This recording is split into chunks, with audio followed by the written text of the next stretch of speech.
ମୁଁ ତ ଆଜି ପ୍ରଥମ ଦେଲି ଅଭିଯୋଗ ଆଉ କହିପାରିବି ନାହିଁ, କିନ୍ତୁ ସୁରେଶ ପୂଜାରୀଙ୍କୁ ଦେଇଥିଲି ରେଭିନ୍ୟୁ ମିନିଷ୍ଟରଙ୍କୁ।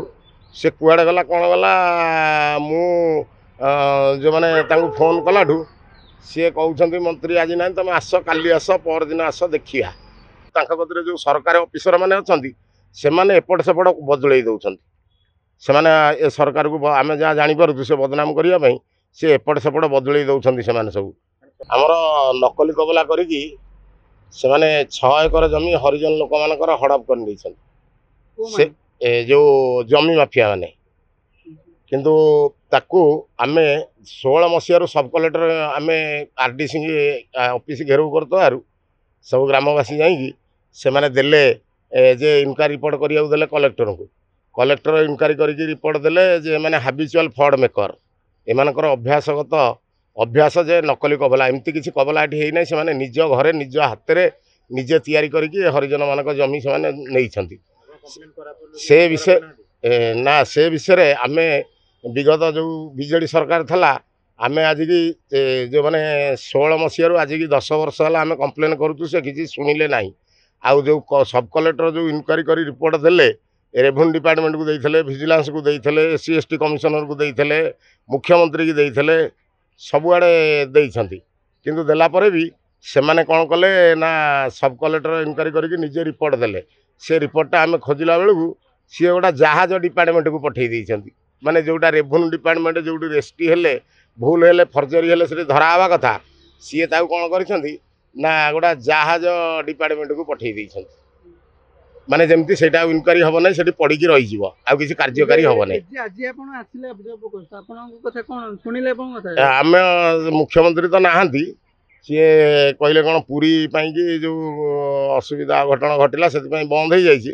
ଆଉ ଆମର ତାଙ୍କ ଅଫିସର ମାନେ କାଗଜ ରଖିଲେ, ଆଉ କହିଲେ 10 ଦିନ ଭିତରେ ତମ କତିକି ମେସେଜ ଯିବ। ଆଉ ଏଠିକି ମାନେ ଆମେ ରେଭିନ୍ୟୁ ଡିପାର୍ଟମେଣ୍ଟରେ ଦେଇଥିଲୁ ଥରେ, ଆଉ ଏଠିକି ସେଠି କିଛି ଏପର୍ଯ୍ୟନ୍ତ ଆମେ ପାଇନୁ ଫଳାଫଳ। ତେଣୁକରି ମୁଖ୍ୟମନ୍ତ୍ରୀକି ଦେଲୁ, ଆଉ ମାସ 1.5 ମାସ ପରେ। ଆଉ ହଁ, ମୁଖ୍ୟମନ୍ତ୍ରୀକି ପ୍ରଥମ ଥର ଦେଲୁ। ଅଭିଯୋଗ ଶୁଣାଣି ହେଉଛି ବୋଲି ଅନଲାଇନରେ ବୁକ୍ କରିଥିଲୁ। ହଁ, ସେ ଆମ ପାଖକୁ ମେସେଜ ଯାଇଛି କେତେବେଳେ ଆମେ ଜାଣିପାରିଲୁ। ସବୁ ଲୋକ ତ ଜାଣିପାରୁନାହାନ୍ତି, କାହାର ଛୋଟିଆ ମୋବାଇଲ ଅଛି, ଇଏ ଅଛି, ଜାଣି ହେଉନାହିଁ।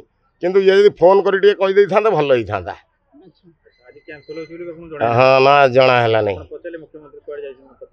ସିଏ କହିଲେ ଯେ ମୁଖ୍ୟମନ୍ତ୍ରୀ ସେ ପୁରୀ କାର୍ଯ୍ୟକ୍ରମରେ ବ୍ୟସ୍ତ ଅଛନ୍ତି, ସେଇଟା କେମିତି ତଦନ୍ତ ହେବ, ଇଏ ହେବ, ଯେଉଁ ଲୋକ ମରିଗଲେ, ଆଉ ସେଥିପାଇଁ ହେଇପାରିବ ନାହିଁ। ଆପଣ କାଗଜ ଦେଇକି ଯାଆନ୍ତୁ, 10 ଦିନ ଭିତରେ ଆପଣ ମୋବାଇଲ ଚେକ୍ କରିବେ, ମେସେଜ ଯିବ କେଉଁଠିକି ଯାଇଛି, ତାପରେ ଫଲୋ କରିବେ କୁଆଡ଼େ ଗଲା।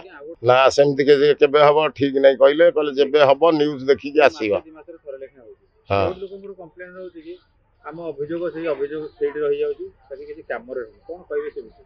ସେ ବିଷୟରେ ମୁଁ ତ ଆଜି ପ୍ରଥମ ଦେଲି ଅଭିଯୋଗ ଆଉ କହିପାରିବି ନାହିଁ, କିନ୍ତୁ ସୁରେଶ ପୂଜାରୀଙ୍କୁ ଦେଇଥିଲି ରେଭିନ୍ୟୁ ମିନିଷ୍ଟରଙ୍କୁ। ସେ କୁଆଡ଼େ ଗଲା କ'ଣ ଗଲା, ମୁଁ ଯେଉଁମାନେ ତାଙ୍କୁ ଫୋନ୍ କଲାଠୁ ସିଏ କହୁଛନ୍ତି ମନ୍ତ୍ରୀ ଆଜି ନାହିଁ, ତୁମେ ଆସ, କାଲି ଆସ, ପରଦିନ ଆସ, ଦେଖିବା। ସେଠି ଆମର ବିଜେଡିର ସୋଭିକି ବିଶ୍ୱାଳ ଅଛି କଟକ ଚୌକିଆରେ। ଆଜ୍ଞା, ନାଇଁ, ତାଙ୍କ ବାପା ଥିଲାବେଳେ ଆମେ ତାଙ୍କୁ ଦେଖେଇଥିଲୁ, ସିଏ କିଛି କଲେ ନାହିଁ। ଭରସା ଅଛି ମୋହନ ସରକାରଙ୍କ ଉପରେ, ଦେଖିବା କ'ଣ କରୁଛନ୍ତି। ପଟ୍ଟା ଆମ ନାଁରେ ଜମି ଘରେ ସେମାନେ ଅଛନ୍ତି, ଘରେ ବାଡ଼େଇକି ଆମ ଲୋକମାନଙ୍କୁ ମାରିକି ଗୋଡ଼ ହାତ ଭାଙ୍ଗି ଦେଉଛନ୍ତି। ନାଇଁ, ମାନ୍ୟବର ମୁଖ୍ୟମନ୍ତ୍ରୀଙ୍କୁ କହୁଛୁ ଯେ ସିଏ ଯେଉଁ ଯେତେ ସବୁ ଦରଖାସ୍ତ ନେଉଛନ୍ତି, ଅଭିଯୋଗ ଇଏ ସବୁ ଦରଖାସ୍ତ, ସିଏ ଟିକେ ଜଲ୍ଦି ଶୁଣି ତାକୁ ଗୁରୁତ୍ୱ ଦିଅନ୍ତୁ। ଆଉ ଏ ସରକାର ଯେଉଁ ତାଙ୍କ କତିରେ ଯେଉଁ ସରକାରୀ ଅଫିସର ମାନେ ଅଛନ୍ତି ସେମାନେ ଏପଟ ସେପଟ ବଦଳେଇ ଦେଉଛନ୍ତି। ସେମାନେ ଏ ସରକାରକୁ ଆମେ ଯାହା ଜାଣିପାରୁଛୁ ସେ ବଦନାମ କରିବା ପାଇଁ ସେ ଏପଟ ସେପଟ ବଦଳେଇ ଦେଉଛନ୍ତି। ସେମାନେ ସବୁ ହଁ, ସିଏ ପରିଚାଳିତ ହେଉଛନ୍ତି ତାଙ୍କ ଇଏ ଦ୍ୱାରା। ନାଇଁ, ଏ ବିଷୟରେ କିଛି ଆମକୁ ଧମକ ଆସିନାହିଁ, କିନ୍ତୁ ଆମର ଗୋଟାଏ ସମ୍ପଦ ସ୍ୱାଇଁ ଯେଉଁ ମିନିଷ୍ଟର ଥିଲେ ତାଙ୍କୁ ଗୋଟେ ଗିଭାନ୍ସରେ ଦେଇଥିଲୁ ବର୍ଷକ ତଳେ। ସିଏ ପଠେଇଲେ ଏମାନେ ଡାଇରେକ୍ଟ କଟକ କଲେକ୍ଟରଙ୍କୁ। କଟକ କଲେକ୍ଟର ତାକୁ ସେମିତି ରଖିଦେଲେ, କିଛି କଲେ ନାହିଁ, ଆଜି ପର୍ଯ୍ୟନ୍ତ ବି କିଛି କରୁନାହାନ୍ତି। जदि आपंक आम भिडी भल लगा तेब आम चैनल को लाइक, शेयर और सब्सक्राइब करने को जमा भी भूलु नहीं।